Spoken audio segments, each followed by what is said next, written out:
Subscribe करें और bell दबाएं ताकि कोई खबर रह न जाए।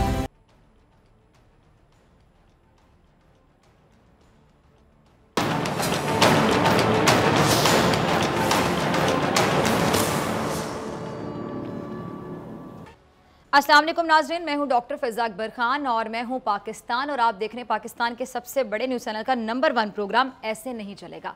मुल्क के ख़जाने की जो चाबी है वो शौकत तरीन के हाथ में थमा दी गई है। अब देखना ये कि क्या वो इस चाबी से माशी खुशहाली के ताले को खोल सकेंगे या फिर बाकी जो मानदा वज़रा ख़जाना है उनकी तरह इस ताले को खोलने में वो भी नाकाम ही साबित होंगे। अरे शौकत तरीन साहब का दावा किया है कि उनके पास माशी प्लान मौजूद है जो मुल्क की मईशत को संभाला देने में वो कहते हैं जी अहम किरदार अदा कर सकता है। और शौकत तरीन साहब का कहना है कि जी इस वक्त मुल्क का सबसे बड़ा मसला जो है वो जीडीपी बना हुआ है। सबसे पहले तो उसको बेहतर बनाना होगा, सबसे बड़ा मसला है। अब क्या देखना है कि क्या नई माशी टीम का जो कैप्टन है वो अपने मकासद में या एक मकसद ही कह लें कि सुरखरू हो सकेगा या फिर नहीं। लेकिन फिल वक्त अपोजिशन जो है ना वो माशी बहरान पर हुकूमत को आड़े हाथों ले रही है। अपोजिशन हुकूमत को नाअहल करार दे रही है और उससे घर जाने का मुतालिबा कर रही है। अब दूसरी जानिब कल तहरीक इंसाफ का जो 25वां यौम तसीस मनाया गया जिसमें वज़ीर आज़म साहब ने आवाम को एक खुसूसी पैगाम दिया और क्या कहा कि जी अपनी सियासत का मकसद बताया कि वो माफियाज़ का सफाया चाहते हैं और इस माफियाज़ के खात्मे तक चैन से नहीं बैठेंगे। उन्होंने अपनी जो 2.5 साल कारकर्दगी है उस पर कहा कि उनको अपनी परफॉर्मेंस पर फ़ख्र है।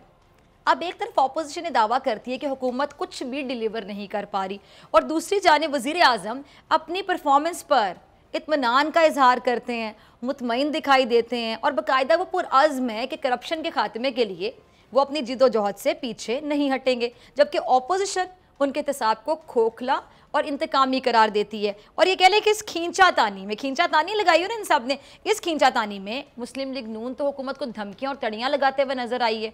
और मुस्लिम लीग नून का अगर जिक्र हो तो मुझे याद आया कि नून लीग की नायब सदर BPDM के सरबराह की तरह एक बार फिर सियासी मंजरनामे पर नजर आ रही हैं।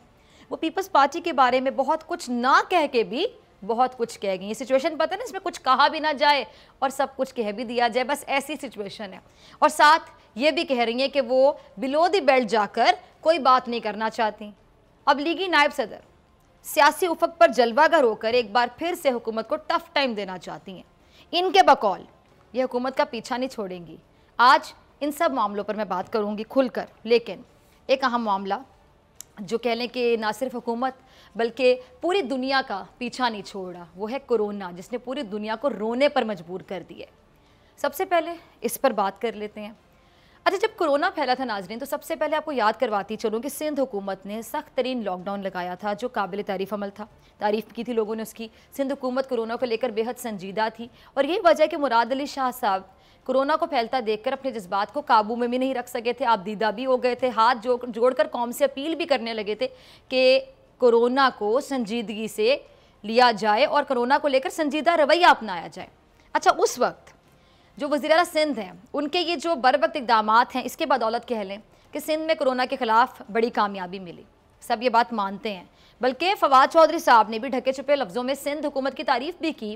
क्या कहना था उनका? उन्होंने कहा कि जी अल्लाह का शुक्र है कि कराची में कोरोना का ख़तरा उस तरह से नहीं है जिस तरह से पंजाब के कई शहरों में है। अब अगर देखा जाए कराची पाकिस्तान का माशी हब भी है और अगर खुदा न ख्वास्ता कराची में कोरोना सर उठाता है तो इससे पूरा पाकिस्तान मुतासिर होगा।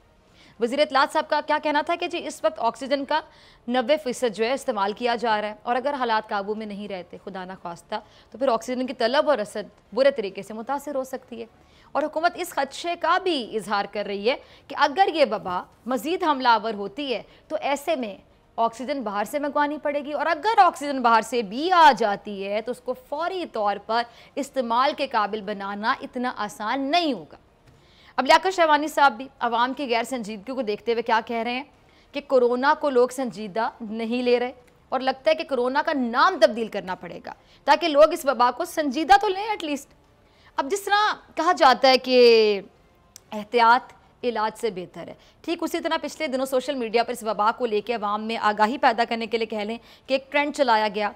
उस ट्रेंड में क्या बताया गया कि ऑक्सीजन मास्क में सांस लेने से बेहतर है कि मास्क में सांस ले लिया जाए। भारत जो कोरोना के हाथों बाकायदा कह लें कि गारत हो रहा है।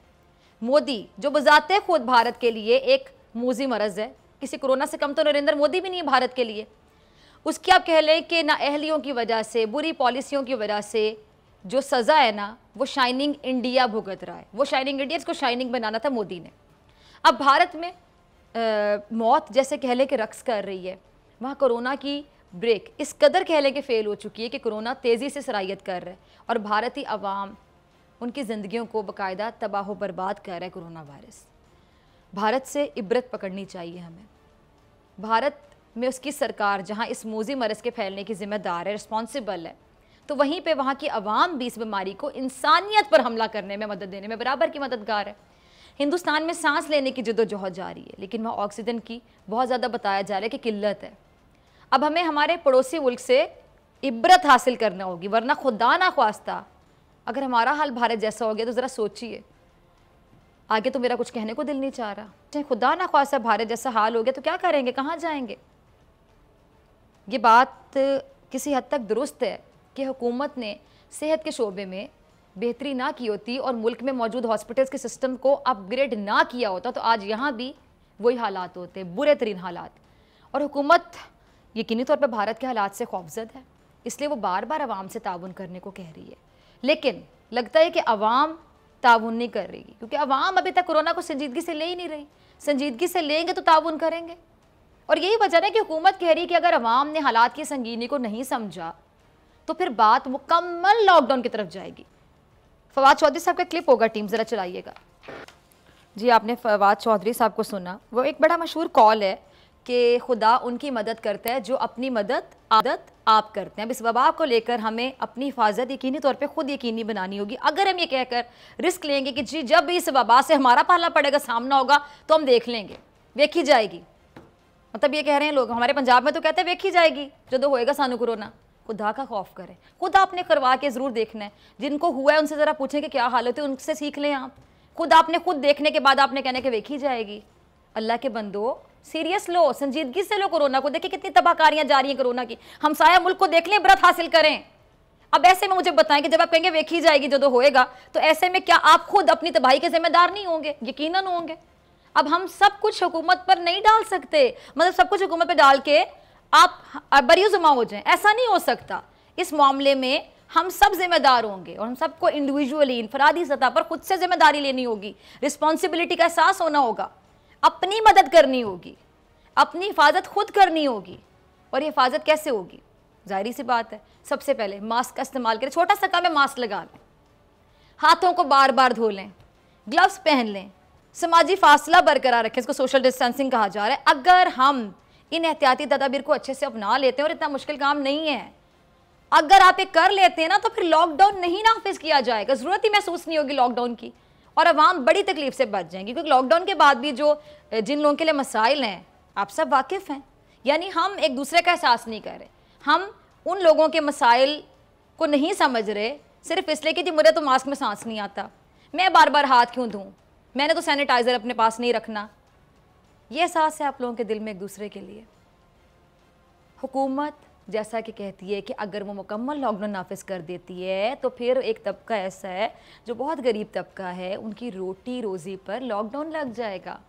बहुत से लोग ऐसे हैं जो रोज़ की बुनियाद पर काम करते हैं, मेहनत मजदूरी करते हैं, और रोज़ की बुनियाद पर उनके पास इतने से पैसे आते हैं जिससे वो अपने घर में खाना, राशन, बहुत सी चीज़ें लेकर आते हैं। अगर लॉकडाउन होगा तो उस तबके का क्या होगा, मुझे बताएं आप लोग। एक बंदा कितने लोगों की जिम्मेदारी ले सकता है? तो खुदा का खौफ करें, एक दूसरे पर रहम करें। अगर आपकी लापरवाही की वजह से मुकम्मल लॉकडाउन लग जाता है तो वो तबका, जो मजदूर तबका है, वो कहाँ से कमाएगा, कैसे खाएगा, कैसे अपने बच्चों को खिलाएगा? इंसानियत के नाते उनका सोच लें। रमज़ान तो हमें बहुत कुछ सिखाता है ना, तो इंसानियत तो सबसे पहले सिखाता है कि आप उन लोगों की भूख, अब आप देखें ना, आप भूखे रहते हैं, प्यासे रहते हैं इतने घंटे, तो आपको एहसास होता है ना कि वो लोग जिनको रोटी नहीं मिलती, जो पूरा दिन भूखे रहते हैं, पैसे ही नहीं है, खाना ही नहीं है, कैसे खिलाएं? यहाँ पर ऐसे वाक़यात है कि माओं ने खुदकुशी की बच्चों के साथ, पहले बच्चों को मारा फिर खुदकुशी कर ली। क्यों? क्योंकि बच्चे की भूख नहीं देखी जा रही 5 दिन से, एक दफ़ा मार दिया। उस औरत का ज़हनी लेवल आप समझते हैं कि कहाँ पहुँच गया होगा नफ्सियाती तौर पे, कि बच्चे को भूखा देखकर, तड़पता देखकर उसने बच्चे को एक ही दफ़ा जहर दे दिया। सोचें, ऐसे लोग हैं हमारे मुल्क में, उनका एहसास कर लें। और हुकूमत कह रही है कि ये अवाम अवाम पर बाकायदा डिपेंड करता है, मुनहसर है कि वो मुकम्मल लॉकडाउन देखना चाहती है, फिर एहतियात करके इस वबा को कम करने में हुकूमत की मदद करती है। बेसिकली हुकूमत आपसे मदद मांग रही है। हुकूमत को मेरे ख्याल से अपने अल्फाज चेंज कर लेने चाहिए। हुकूमत आपसे मदद मांग रही है, आप लोगों के लिए। मतलब मदद तो क्या, ये आपका अपने ऊपर एहसान होगा, और अपने ऊपर एहसान, आपकी फैमिली पे एहसान, आपके बच्चों पे एहसान। एक बंदा बीमार होकर घर में बीमारी लेकर जाएगा, पता नहीं कितनों को बीमारी लगाएगा। आपका आपके ऊपर एहसान है, और आपकी सेहत के लिए, आपकी जान के लिए, आपकी जान की हिफाजत के लिए, आपके खानदान की जान की हिफाजत के लिए, आपके बच्चों की जान की हिफाजत के लिए, आपके घर के बुजुर्गों की जान की हिफाजत के लिए हुकूमत को आपको कहना पड़ा कि अल्लाह का वास्ता है मास्क पहन। देख लें हम लोगों का। और अगर मुकम्मल लॉकडाउन लग जाता है तो फिर हम लोग ही है ना जो हुकूमत को बाकायदा कोसते नजर आएंगे कि देखा हुकूमत ने एहसास नहीं किया, लॉकडाउन लगा दिया। तो फिर क्या है, हुकूमत के पास क्या ऑप्शन है, मुझे बताएं। वो तो आपकी मिन्नतें कर रहे हैं, तरले कर रहे हैं, हाथ जोड़ जोड़ के कह रहे हैं कि खुदा का वास्ता है मास्क लगा लें, सैनिटाइजर का इस्तेमाल करें, सोशल डिस्टेंसिंग का ख्याल करें, लेकिन आप लोग नहीं कर रहे। फिर हुकूमत क्या करेगी? फिर आपको तीसरी ऑप्शन बता दें। हम अपनी मुश्किल के खुद जिम्मेदार होंगे। मेरे अल्फाज याद रखिएगा, हम सबकी गफलतों का ये नतीजा है कि अब पाक फौज एसओपीज पर अमल दरामद कराने के लिए 16 शहरों में तैनात हो गई है। मतलब आपको आपकी जान की हिफाजत करने के लिए, अपने प्यारों की जान की हिफाजत का एहसास आपके दिल में डालने के लिए अब फौज तैनात की गई है। ये हाल है हमारा, ये हाल है हमारा। यहां से हिस मर चुकी है, शायद एहसास मर चुका है। अब आप इससे कह लें कि हुकूमत की मुखलिसाना कोशिशों का अंदाजा लगा सकते हैं कि हुकूमत तो एटलीस्ट हर मुमकिन कोशिश कर रही है कि इस वबा को कम किया जा सके। पहले मिन्नतें तरले करते रहे, आपके हाथ जोड़ जोड़ के गुजारिशें करते रहे, और अब जो ऑप्शन उनको नजर आ रहा है उस ऑप्शन के तहत आप लोगों से आपकी जान बचाने के लिए आप लोगों को कहेंगे ताउन कर लें हमारे साथ। पता नहीं कैसे लोग हैं हम। अब हमें हुकूमत का साथ देना होगा। एक जिम्मेदार शहरी की तरह हमें अपनी जिम्मेदारियां इंडिविजुअली रिस्पॉन्सिबिलिटीज अदा करनी होंगी। और जिम्मेदारी से मुझे याद आया, ये जो नून लीग की नायब सदर साहिब हैं, वो भी अपनी जिम्मेदारी को क्या समझती हैं कि उनके जो इस इक़दाम की तारीफ़ मैं करूँगी कि उन्होंने कोरोना की जो क्रिटिकल आप कह लें कि हालत है, क्रिटिकल सूरत हाल है, इसको देखते हुए दौरा कराची मंसूख किया। और ये बहुत बड़ा फ़ैसला किया उन्होंने। यानी उन्होंने एहसास किया है कि लोगों की जान कराची के ज़िमनी इंतखाब से ज़्यादा अहम है। और दूसरी जानिब जो नाक़िदीन है वो कहते हैं कि नून लीग की नायब सदर ने पहले जोश खिताबत में कराची जाकर मिफ्ताह इस्माइल साहब की जो इंतखाबी मुहिम है वो चलाने का ऐलान किया था, जबकि इलेक्शन कमीशन ने वाज़ेह कर दिया कि अगर किसी भी जमात का सरबराह या आला ओहदे पर बैठने वाला शख्स इंतखाबी मुहिम चलाएगा तो उसका उम्मीदवार नाअहल तसव्वुर होगा। और नून लीग की नायब सदर ने इसी वजह से अपना दौरा मनसूख किया, लेकिन वो कोरोना की आड़ में सियासी पॉइंट स्कोरिंग कर रही है। अब मैं यही कहूँगी कि दिल का हाल तो अल्लाह जानता है, लेकिन नून लीग की नायब सदर ये ज़रूर जानती हैं उनका हर खिताब हुकूमत को आड़े हाथों लिए बगैर मुकम्मल ही नहीं हो सकता, नामुमकिन है, नामुकम्मल है। अब एक बार फिर से उनका जो सियासी मंजरनामे पर कह लें कि जो ये कम बैक हुआ है, और वो कई बार पहले भी मसलहतन कह लें कि वक्त के हाथों मजबूर होकर कह रहे हैं कि खामोश हो जाती हैं और फिर अचानक से गरजना बरसना शुरू कर देती हैं।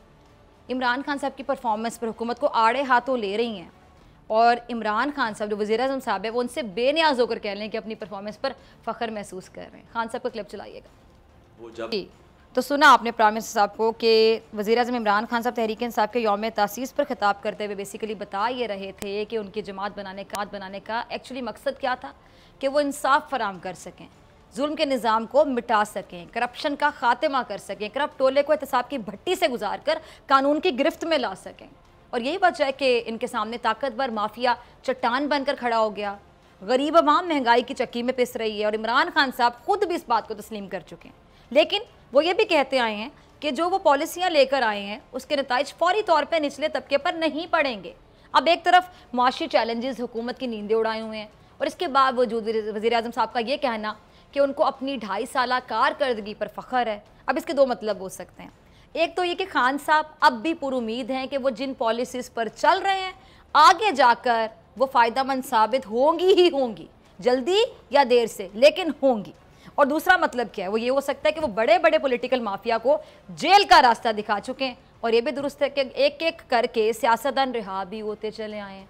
लेकिन एक हकीकत ये भी है कि इमरान खान साहब की हुकूमत से पहले किसी को एहतसाब की तलवार छू कर भी नहीं गुजरी थी, लेकिन खान साहब ने कम अज़ कम सबको ये तो बताया कि एहतसाब कहते किससे हैं, एहतसाब के शिकंजे में लाने की कोशिश तो की ना। और शायद इसी वजह से उन्हें अपनी 2.5 साल कारकर्दगी पर फ़ख्र है कि वो दिल से चल रहे हैं, नीयत से चल रहे हैं। अब ये एक और बात यहाँ पे सच है कि इमरान खान साहब गरीबों के लिए सोच रहे हैं और सोचते चले आ रहे हैं और उनसे कई मंसूबे भी शुरू किए जा चुके हैं इनकी गवर्नमेंट में। अब आज उन्होंने मुल्तान के किसानों में किसान कार्ड भी तकसीम किए और किसान कार्ड के ज़रिए किसानों को कर्जे मिलेंगे, जो कि मेरे ख्याल से एक बहुत अच्छा, बहुत ज़बरदस्त, बल्कि ज़बरदस्त इक़दाम को तो गलत नहीं होगा। अब मुतवस्सत तबका जो उसके लोगों के लिए वो सस्ते घरों का मंसूबा भी शुरू कर चुके हैं। इसलिए हुकूमत दावा कर पोजीशन को ये डर है कि हुकूमत की परफॉर्मेंस उनको आइंदा इंतखाब में भी शिकस्त का मज़ा चुकाएगी और इसलिए वो हुकूमत को दबाव में डालना चाहती है। और एक और बात कि एहतसाब की तलवार से बचने के लिए अपोजिशन धमकियों और इंतकामी कार्रवाइयों को ढाल बनाकर इस्तेमाल कर रही है। नायब सदर साहिबा नून लीग की, उनका ज़रा क्लिप सुनिएगा, कहती क्या है, ज़रा सुनिए। एक दफ़ा नहीं 2 दफ़ा तो दोहराया गया ना, इसको हमारे पंजाबी में कहते हैं तड़ी देना, तड़ी लगाना। ये धमकी नहीं थी और क्या था कि घर सबके और वक्त किसी का नहीं है। घर सबके हैं और वक्त किसी का नहीं है। मैं एक बार फिर से दोहरा दूंगी, घर सबके हैं और वक्त किसी का नहीं है। अगला क्लिप चलाइएगा इनका जी। ऑपोजिशन के बकौल वो हुकूमत की कमज़ोर परफॉर्मेंस का फ़ायदा उठाने निकली थी, लेकिन हुआ इसके बिल्कुल उलट। ऑपोजिशन ना सिर्फ ऑपोजिशन के सामने आ गई बल्कि एक दूसरे से फ़ायदा उठाने लगी। अब नून लीग की नायब सदर साहिबा अब भी बाप से वोट लेने वाले बयान पर कायम है, लेकिन क्या कहती हैं कि अब इस बारे में ज़्यादा बात नहीं करना चाहती, लेकिन साथ ही साथ ये भी कह रही है मोहतरमा कि जी जो हुआ वो होना नहीं चाहिए था। अच्छा, पीपल्स पार्टी ने सियासी तौर पर हमसे राहें जुदा कर ली तो वो उसकी खुद जिम्मेदार है और वो खुद इसका जवाब देगी। सुनिए आपने बातें, अवाम एहतसाब करेगी। अब नून लीग की नायब सदर ना कहते हुए भी बहुत कुछ कह गई और इसी को चालाकी कहते हैं कि कुछ नहीं कहा मैंने तो, लेकिन सब कुछ कह दिया। अब ये इस दुख में एक्चुअली कि पीपल्स पार्टी ने इनके साथ वो क्या कहते हैं बेवफाई कर दी है, लेकिन साथ ही नून लीग की नायब सदर साहिबा ये भी कह रही हैं कि पीपल्स पार्टी इनका हदफ नहीं है, वो बिलो द बेल्ट जाकर कोई ऐसी बात नहीं करना चाहती। अच्छा नाज़रीन, आपको याद होगा कि नून लीग की नायब सदर ने बिलावल से वादा लिया था क्या कि हम आपस में नहीं लड़ेंगे, हम बहन भाई हैं, हम इस रिश्ते को निभाएंगे। शायद इन्होंने ये वादा इसलिए लिया था कि नून लीग की नायब सदर इस बात से वाकिफ़ थी कि आने वाला वक्त इनको आपस में दूर करने वाला।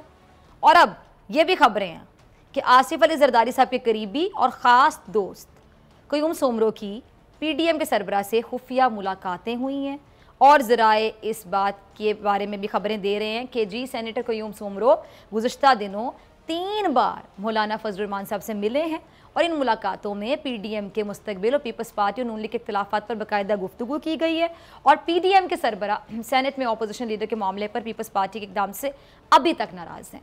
ये क़य्यूम सोमरो साहब के सरबराह को यूसुफ रज़ा गिलानी को अपोजिशन लीडर मानकर आगे बढ़ने का पैगाम भी दिया था, लेकिन नून लीग और JUIF इस पर आमादा नहीं है। अब PDM के सरबराह ने PDM के कह लें कि एक मुर्दा घोड़ा उसमें जान डालने के लिए आज इजलास बुलाया, शुरका को इफ्तार डिनर भी कराया। अब देखते हैं कि PDM को दोबारा सियासी ज़िंदगी मिलती है या फिर नहीं मिलती है। मिलते हैं ब्रेक के बाद।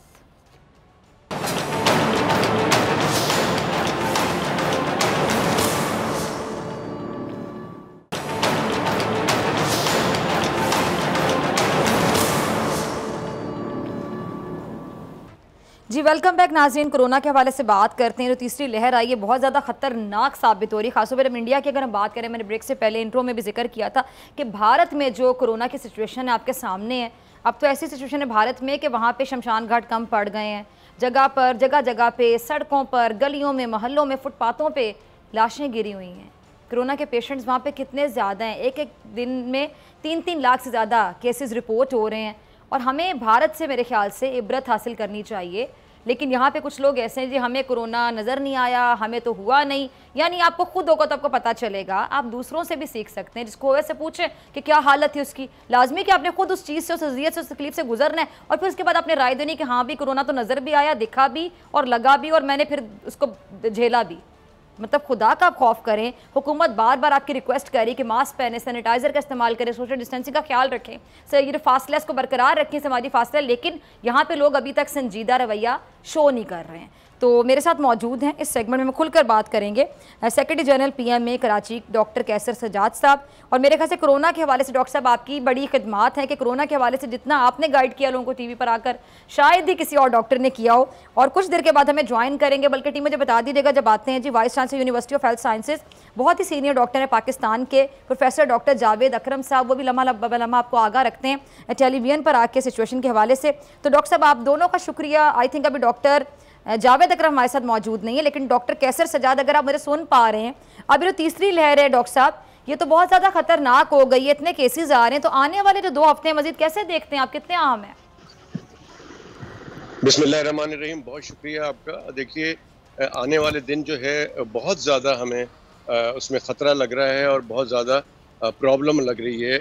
उसकी वजह यह है कि आपने बहुत सही बताया कि इंडिया में जो आजकल पाकिस्तान में हालात हैं, ये हालात इंडिया में कुछ अरसे पहले था और वहाँ पर लोग ओवर कॉन्फिडेंट थे और ये पता लग रहा था कि जी कोई बात नहीं है, हुकूमत भी संजीदा नहीं थी, आवाम भी संजीदा नहीं थी। और देखते देखते आपने देखा कि अब वहाँ इतनी प्रॉब्लम है कि अस्पताल में लोगों को जगह नहीं मिल रही है, जो लोग इंतकाल कर जाते हैं वहाँ कब्रिस्तान दफनाने के लिए नहीं मिल रहा है, शमशान घाट नहीं है और बहुत बहुत बहुत बहुत बहुत बुरी हालत है। हम ये समझ रहे हैं कि जो वहाँ पर ये सेकंड वेव है, लेकिन हमारी थर्ड वेव है।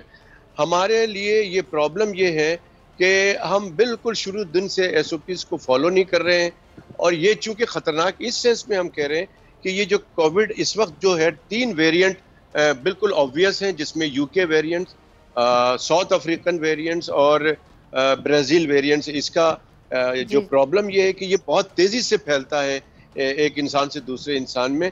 और दूसरी बात ये है, इसका प्रॉब्लम ये है कि ये नौजवानों को, यंग लोगों को और बच्चों को इन्फेक्ट करता है। और तीसरी जो बात बहुत अहम है और बहुत ख़तरनाक है, जिसकी वजह से हम बहुत ज़्यादा परेशान हैं कि उसमें क्लियर कट अलामात नहीं होती हैं, और जब अलामात होती हैं तो बहुत देर हो चुकी होती है। सिंपल नज़ला ज़ुकाम होता है, लोग लिफ्ट नहीं कराते हैं, और जब आगे चल के सांस में तकलीफ और बुखार होता है तो पता ये चलता है कि उनका जो आधा लंग्स है, जो आधा फेफड़ा है, वो तो ख़राब हो चुका ऑलरेडी। तो इस वजह से हम चाहते हैं कि खुदा न खास्ता इंडिया वाली सूरत हाल हमारे यहाँ ना हो जाए।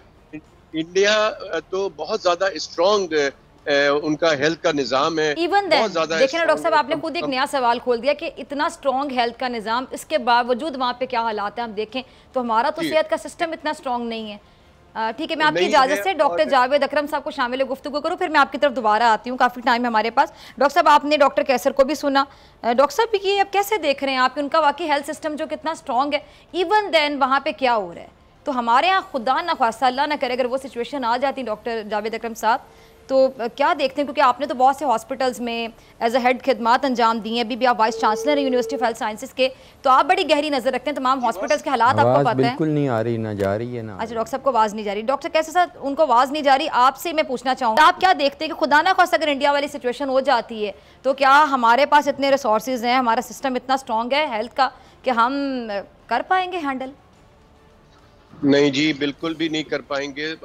अफसोस की बात सिर्फ यही है कि हमारे पास अभी से मैं सुन रहा था कि फवाद चौधरी साहब को कि 90% ऑक्सीजन जो है वो कंज्यूम हो गई है या हो रही है, 10%। तो ये तो बहुत ही अफसोसनाक बात है कि ऑक्सीजन की कमी, और इस बीमारी के अंदर जो असल जो लाइफ लाइन है, मैं उसको कहता हूँ, वो ऑक्सीजन की सप्लाई है। अगर ऑक्सीजन अस्पतालों में नहीं है तो खुदा के वास्ते वहाँ ऑक्सीजन की सप्लाई, बल्कि मैं कहता हूँ कि इस वक्त कुछ हमें टाइम है हमारे पास कि हम प्रिवेंटिव मेजर्स ले सकते हैं।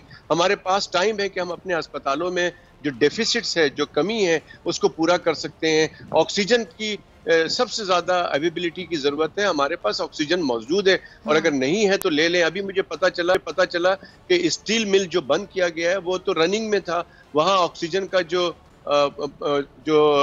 वो था, प्रोजेक्ट था, वो तो बिल्कुल ऑन था। तो इस तरह से आज पता लगा कि शायद उसको भी रिव्यू किया जा रहा है, वो शायद खोला जाएगा। तो ये बहुत अच्छी बात है।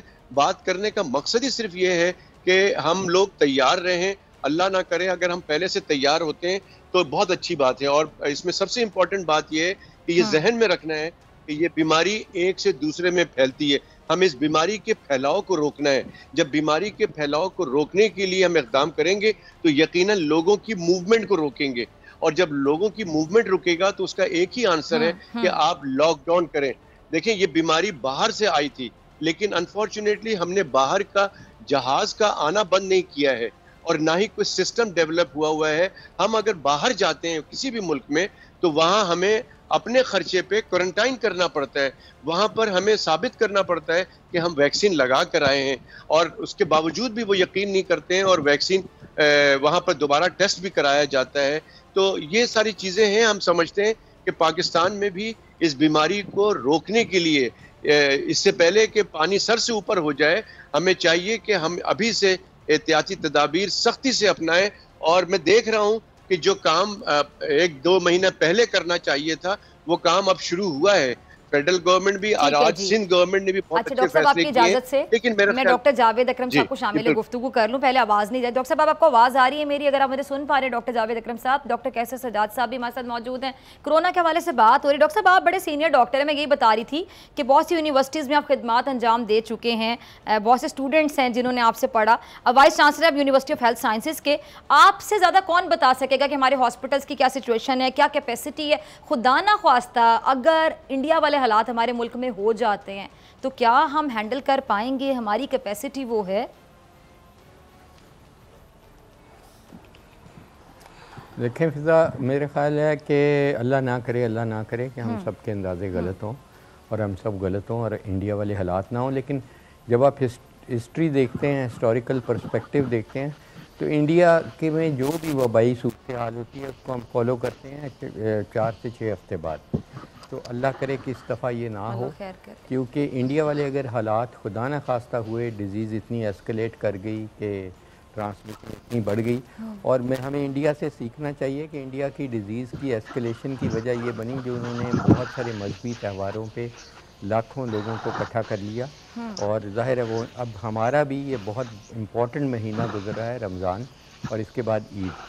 हमें ये ईद और रमज़ान बिल्कुल ही सादगी से करना चाहिए, जो कि हमारे दीन में बिल्कुल है ही यही कि सादगी से करें। और दीन में ज़िंदगी बचाने की अहमियत बहुत ज़्यादा है, क्योंकि इबादत की अहमियत बहुत ज़्यादा है। बजाय इसके कि हम समोसे पकौड़े और रंग बिरंगी शरबतों में मुलविस हों, तो क्या फ़र्क पड़ता है? बहुत सारी इंशाल्लाह रमज़ान आएंगे, बहुत सारी ईदें आएंगी। ये ईद आप बच्चे को पुरानी जूती से, पुराने कपड़ों से करा लें, कोई फ़र्क नहीं पड़ने लगा।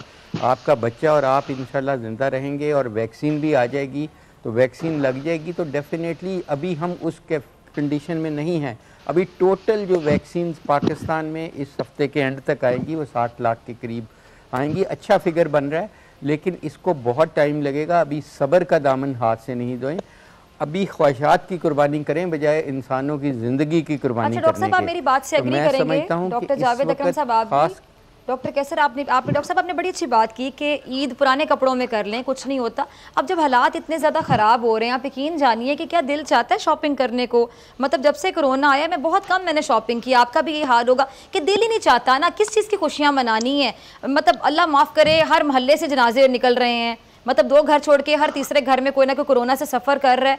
हम किस बात की खुशियां मनाएंगे? ठीक है, ईद है, त्यौहार है, हमें खुशियां मनानी चाहिए, लेकिन आपने बड़ी अच्छी बात की कि एक दूसरे का एहसास, इससे बड़ी खुशी तो कोई है ही नहीं।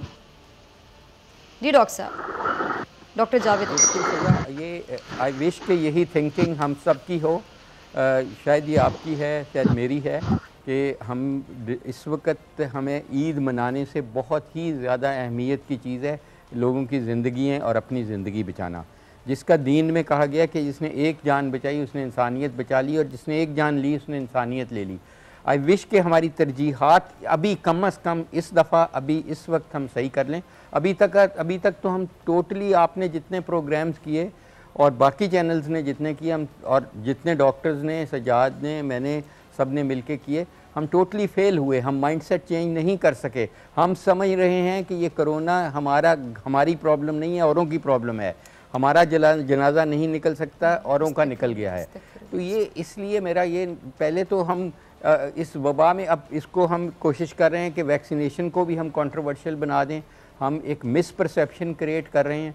तो इसलिए मैं समझता हूँ कि हमें कॉन्स्टेंटली ये रबिन करना पड़ेगा और इसकी अहमियत बतानी पड़ेगी, और ख़ासकर जबकि ये अंधेरी रात जो इतनी 15-16 माह पे मुहित है और अब आखिर में एक रे ऑफ होप नज़र आ रही है इफेक्टिव वैक्सीनेशन प्रोग्राम की, तो अभी हमें अपने आप को ज़िंदा रखना पड़ेगा ये सारी चीज़ से फ़ायदा उठाने के लिए कि हम वैक्सीनेशन से फ़ायदा उठाएं। अदरवाइज़ अगर हम मर गए इतनी करीब आके वैक्सीनेशन के तो फ़ायदा नहीं होगा, हमने डेड बॉडी को तो वैक्सीनेशन किसी ने लगानी नहीं है। तो मैं समझता हूँ कि ये वक्त है कुर्बानियों का और अपनी ख्वाहिशात की कुर्बानियों का। कोई मसला नहीं है अगर ज़िंदगी में ये बैड पैच हमारे आ गया तो क्या फ़र्क, अल्लाह ने इतना अच्छा टाइम हमें दिए रखा है और फिर देंगे। 2019 से पहले हमने बहुत कुछ हंगामा किया, अच्छा। और फिर इंशाल्लाह आएगा, लेकिन सब्र करे। अल्लाह ताला बार बार कहता है सब्र करे, ये अल्लाह की और अल्लाह ताला सब्र करने वालों के साथ है। अल्लाह ताला ये भी फरमाते हैं कि मैं सब्र करने वालों के साथ हूँ।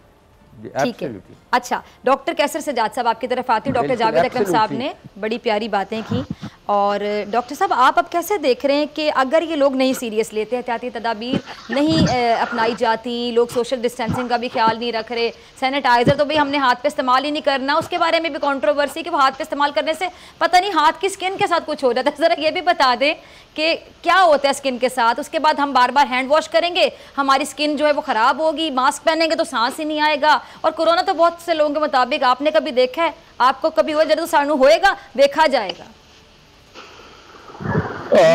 देखिए फिजा, बात ये है कि जैसे जावेद अकरम साहब कह रहे हैं कि हम मुस्तकिल डे वन से हम लोगों को अवेयर करने की कोशिश कर रहे हैं, लोगों को बता रहे हैं कि ये कितनी परेशान कुल एक वबा है।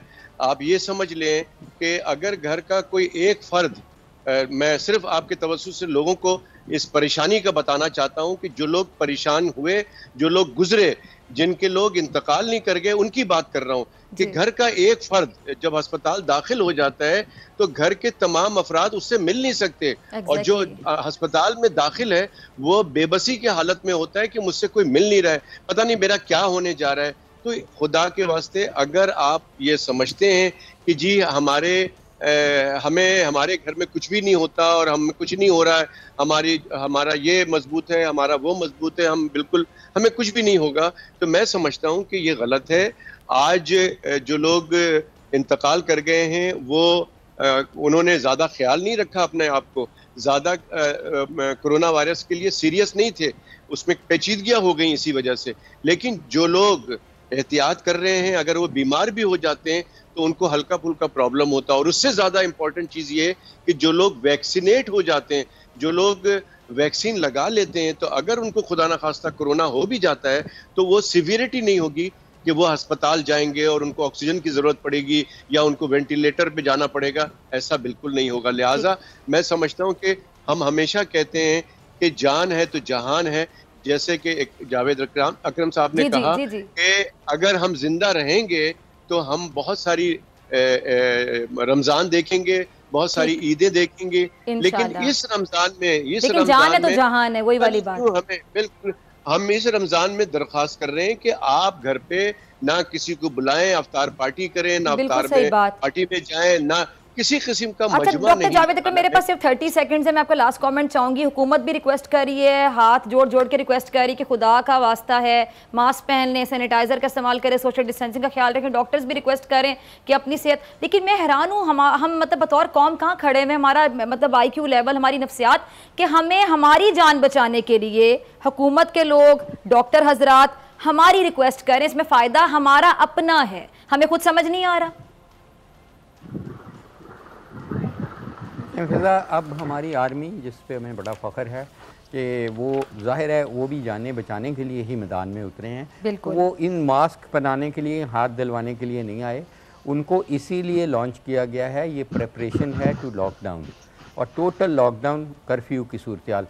तो आई होप कि अगले 2-4 दिन में हम कुछ एज ए कौम, मिन हैसल कौम, हम एक दूसरे का और अपनी जानों का ख्याल करके अपनी ख्वाहिशात की कुर्बानी देना शुरू कर दें। कोई बात नहीं, अपने आप को अपने घर में कैद कर लें, चंद दिनों के लिए अपने बच्चों को कर लें और सादगी से काम करें, बजाय समोसे पकौड़ों के घर में बना लें। तो तो इस तरह अगर हमने कर लिया, वरना तो जाहिर है हम एक ऐसी कैफियत पे जा रहे हैं जहां आपके पास, मेरे पास, किसी के पास कोई चॉइस नहीं होगी एक्सेप्ट कि फ़ौज को इन्फोर्स कराना पड़ेगा, बिकॉज फ़ौज के बगैर ये कर्फ्यू या ये लॉकडाउन इन्फोर्स होने भी नहीं लगा। तो इसी वजह से ये फ़ौज की तैयारियाँ हो रही हैं। तो लेट्स होप कि we can avoid that, as a कॉम हम खुद अपने आप को लॉकडाउन कर लें बजाय हमें ज़बरदस्ती लॉकडाउन कराया जाए। ठीक है जी, बहुत शुक्रिया। जी जी डॉक्टर साहब, जी लास्ट कमेंट, जी जी जल्दी से बता दिए डॉक्टर साहब। ऐड करता हूँ कि देखें इस वक्त जो सूरत हाल है और आगे की सूरत हाल से हम बहुत परेशान हैं। मेरी दरख्वास्त होगी तमाम पॉलिटिकल पार्टीज से कि इस वक्त तमाम चीज़ें छोड़कर सिर्फ अपने आवाम को कोरोना से बचाने के एहतियाती तदाबीर करें। तमाम पॉलिटिकल पार्टी सर जोड़ कर बैठ जाए कि हमें करना क्या है, एक यूनिफॉर्म पॉलिसी बना लें और उस पर अमल दरामद करें ताकि अपनी आवाम को कोरोना के मुजी मर्ज से बचा सकें। ठीक है जी, दोनों डॉक्टर्स का बहुत शुक्रिया, आपने वक्त दिया। और मुझे ब्रेक पे जाना है, हमेशा की तरह मेरे साथ मौजूद होंगे सदीक जान अपनी बड़ी खबर के साथ।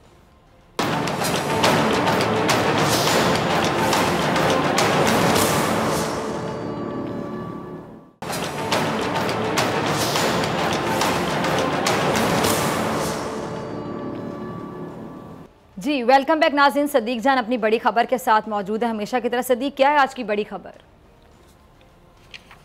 देखें जी, पीडीएम के लिए मामलात जो हैं वो बहुत संगीन, बहुत गंभीर हो चुके हैं। और ख़ास तौर पे कल जो मरीम साहिबा का जो एक टीवी चैनल को दिया गया इंटरव्यू है, उसने मज़ीद मसाइल का शिकार कर दिया है पीडीएम को, जो बाकी बची खुची जमातें हैं उनको। क्योंकि कल उन्होंने जो इंटरव्यू में बात की जिसमें उन्होंने कहा कि हम ये चाहते हैं कि हुकूमत 5 साल पूरे करे, और साथ ही उन्होंने कहा कि वो इस हुकूमत को नहीं कराएंगी। तो इस चीज़ का पीपल्स पार्टी ने बड़ा सख्त नोटिस लिया है और पीपल्स पार्टी अब सियासी तौर पे जो पीपल्स पार्टी को पहले दबाने की कोशिश की जा रही थी, पीपल्स पार्टी को बदनाम करने की कोशिश की जा रही थी, और पीपल्स पार्टी को कहा जा रहा था कि पीडीएम की तबाही और बर्बादी और नाकामी के जिम्मेदार पीपल्स पार्टी वाले हैं। अब पीपल्स पार्टी उस बयान के बाद जो है वो बड़े सख्त उन्होंने रद्द-ए-अमल दिया है, और पीपल्स पार्टी की जानिब से चौधरी मंजूर साहब और फैसल करीम कुंडी साहब दोनों ने ये बयान जारी किए पीपल्स पार्टी की जानिब से कि अब आप बताएं, आप तो हमें कहते थे कि हम इमरान खान को नहीं गिराना चाहते, अब आप बताएं कि कौन वो जो मुख्तदर हल्के हैं वो भी चाहते हैं कि इमरान खान 5 साल पूरे करे, और मरीम साहिबा भी कह रही है कि 5 साल पूरे करे। तो फिर इसका मतलब है कि आप दोनों तो एक पेज पर हैं। आप तो हमें कह रहे थे कि हम ये हुकूमत नहीं गिराना चाहते, हम तो आपको कह रहे थे कि अदम एतमाद लाएं, आपने कहा नहीं अदम एतमाद नहीं लाना बल्कि इस्तीफे देने हैं। आप किसका फायदा कर रहे थे? आप कहते थे इस्तीफे दे दें, हम इस्तीफे दे देते, इमरान खान तो 2/3 मेजॉरिटी आ जाती उसके पास। आपने हमें कहा कि सेनेट इलेक्शन का बाइकआउट करें, हम बाइकआउट करें, सेनेट में वो अक्सरियत में आ जाते। आपने हमें कहा ज़िमनी इलेक्शन ना लड़ो, हम ना लड़ते, इमरान खान सारी सीटें जीत जाता, हम सारे इस्तीफे दे देते, पार्लियामेंट तो बरकरार रहती। तो अब पीपल्स पार्टी ये पूछ रही है कि अब नून लीग बताए, अपनी पोजीशन वाजे करे कि नून लीग किसके एजेंडे पर चल रही थी, नून लीग क्यों चाहती थी कि अदम एतमाद ना लाया जाए। और आज जो पीडीएम का इजलास था उसमें मैं आपको बता देता हूं कि बड़ा इंपॉर्टेंट कुछ ही देर पहले बयान जारी किया है शाजिया मरी साहबा ने, जिसमें वो कहते हैं कि आज का पीडीएम का इजलास पीपीपी और एएनपी के बगैर एक अफ्तार पार्टी के अलावा कुछ नहीं था। आज पीडीएम तोड़ने पर एक दूसरे को वाह वाह कहने के लिए नून लीग और जेयूआई ने अंजुमन सताइश बाहिमी का इजलास बुलाया। पीडीएम के इजलास के बाद ना कोई ऐलान हुआ, ना ही लाएमल बताया गया। क्या मौलाना फजल रहमान भी नून लीग की तरह इमरान खान को बचाना चाहते हैं? मौलाना फजल रहमान बताएंगे कि क्या पीडीएम इजलास में पीटीआई हुकूमत के खात्मे के खिलाफ नून लीग के मौके पर इत्तफाक हो गया है? हैरत हुई कि पीडीएम के इजलास के बाद मौलाना फजल रहमान ने इस्तीफों का ऐलान नहीं किया। लगता है कि पीटीआई हुकूमत ना गिराने का ऐलान करने वाली नून लीग पीपी से इस्तीफे लेकर सिर्फ सिंध हुकूमत गिराना चाहती थी। सवाल उठ रहे हैं कि क्या बाप के कहने पर नून लीग ने पीडीएम को पीटीआई बचाओ इत्तेहाद बना दिया? इस तरह के उन्होंने बड़े लंबे बयानात और ज़बरदस्त उन्होंने सवालात उठाए हैं कि मरीम साहबा ने कल क्यों ये ऐलान किया कि वो पीटीआई की हुकूमत को नहीं गिराएंगे। मरीम साहबा इस वक्त बहुत मुश्किल में हैं, उनको समझ नहीं आ रही। कल वो ये बयान दे बैठी, उससे पहले जो शहबाज शरीफ साहब की रिहाई है, पहले एक्सपेक्ट किया जा रहा था कि शहबाज शरीफ साहब ईद के बाद एक्टिव होंगे, लेकिन आपने देखा शहबाज शरीफ की रिहाई के 24 घंटे के बाद मरीम साहबा का जो कराची का विजिट था वो कैंसिल हो गया। उनको आगे प्रेस कॉन्फ्रेंस करनी पड़ी। प्रेस कॉन्फ्रेंस में ना शहबाज शरीफ साहब थे, ना हमजा शहबाज साहब थे। फिर आपने देखा कि मरीम साहबा जो हैं वो आज जो पीडीएम का आज का जो इजलास था उसमें भी कोई उनकी कोई खास लाएमल का ऐलान नहीं हो सका। वो फजल रहमान साहब जो जिहाद का ऐलान कर चुके थे हुकूमत के खिलाफ, कोई लाएमल नहीं आया, कोई इस्तीफों की बात नहीं है, कोई लॉन्ग मार्च की बात नहीं है, कोई तहरीक की बात नहीं है। और साथ ही जो शहबाज शरीफ हैं वो एक्टिव हो चुके हैं, एमएनए से मुलाकातें उन्होंने शुरू कर दी हैं। सिर्फ आज के दिन में शहबाज शरीफ की जानिब से 3 बयान जारी हुए हैं और उन 3 बयानात में नवाज शरीफ के बयानिए की जरा सी झलक भी नहीं थी। यानी शहबाज शरीफ जो है वो नवाज शरीफ के बयानी को नहीं दोहरा रहे, इदारों पर हमले नहीं कर रहे, इदारों के खिलाफ बयान नहीं दे रहे। और शहबाज शरीफ ने अपनी रिहाई पर जो पहले बयान जारी किया उसमें भी उन्होंने ये नहीं कहा कि मुझे गलत गिरफ्तार किया गया था, मुझे किसी ने इदारों ने गिरफ्तार करवाया था, मुझे एस्टैब्लिशमेंट ने गिरफ्तार करवाया था, ऐसा कोई बयान नहीं था। तो आप ये कह सकते हैं कि शहबाज शरीफ ने नवाज शरीफ के बयानी से बगावत कर दी है। हमजा शहबाज आज तक रिहाई के बाद उनको कितना टाइम हो गया है, मरियम के साथ एक प्रेस कॉन्फ्रेंस भी नहीं की। ये सब चीज़ें वाज़े तौर पर बता रही हैं कि नून लीग में और शरीफ खानदान में क्या चल रहा है। ठीक है जी, बहुत शुक्रिया सिद्दीक जान आपकी बड़ी खबर के लिए, तज्ज़िये के लिए। इसी से डॉक्टर फिज़ा अकबर की इजाज़त, आपसे मुलाकात होगी इंशाल्लाह कल सेम टाइम सेम चैनल। अगर ज़िंदगी ने वफा की, दुआओं में याद रखिएगा, अपना अपने प्यारों का बहुत ख्याल रखिएगा। अल्लाह निगहबान।